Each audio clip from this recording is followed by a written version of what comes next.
Numbers 20. The waters of Meribah.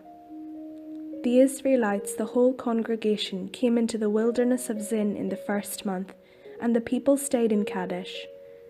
Miriam died there and was buried there. Now there was no water for the congregation, so they gathered together against Moses and against Aaron.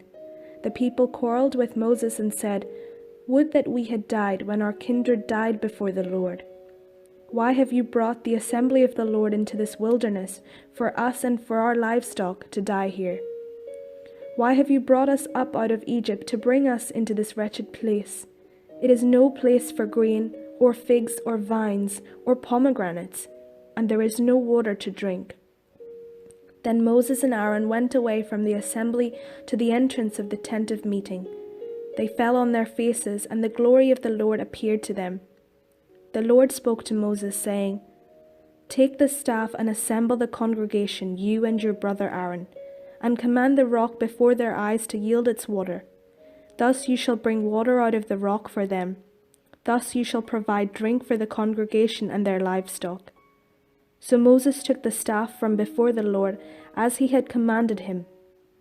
Moses and Aaron gathered the assembly together before the rock, and he said to them, "Listen, you rebels. Shall we bring water for you out of this rock?"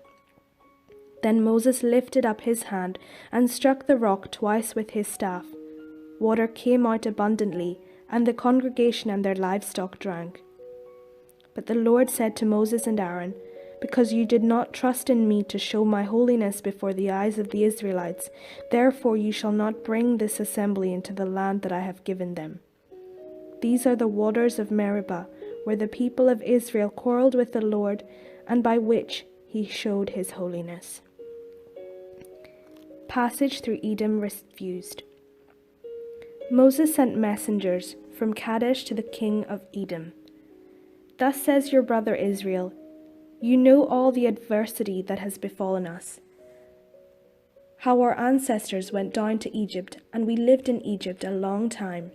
And the Egyptians oppressed us and our ancestors. And when we cried to the Lord, he heard our voice and sent an angel and brought us out of Egypt. And here we are in Kadesh, a town on the edge of your territory. Now let us pass through your land. We will not pass through field or vineyard, or drink water from any well. We will go along the king's highway, not turning aside to the right hand or to the left until we have passed through your territory." But Edom said to him, "You shall not pass through, or we will come out with the sword against you."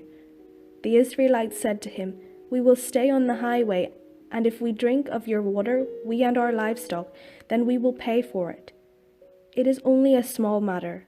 Just let us pass through on foot." But he said, "You shall not pass through." And Edom came out against them with a large force, heavily armed. Thus Edom refused to give Israel passage through their territory, so Israel turned away from them. The death of Aaron. They set out from Kadesh, and the Israelites, the whole congregation, came to Mount Hor. Then the Lord said to Moses and Aaron at Mount Hor, on the border of the land of Edom, "Let Aaron be gathered to his people, for he shall not enter the land that I have given to the Israelites, because you rebelled against my command at the waters of Meribah. Take Aaron and his son Eleazar, and bring them up Mount Hor. Strip Aaron of his vestments, and put them on his son Eleazar. But Aaron shall be gathered to his people, and shall die there." Moses did as the Lord had commanded. They went up Mount Hor in the sight of the whole congregation. Moses stripped Aaron of his vestments, and put them on his son Eleazar. And Aaron died there on the top of the mountain. Moses and Eleazar came down from the mountain. When all the congregation saw that Aaron had died, all the house of Israel mourned for Aaron 30 days.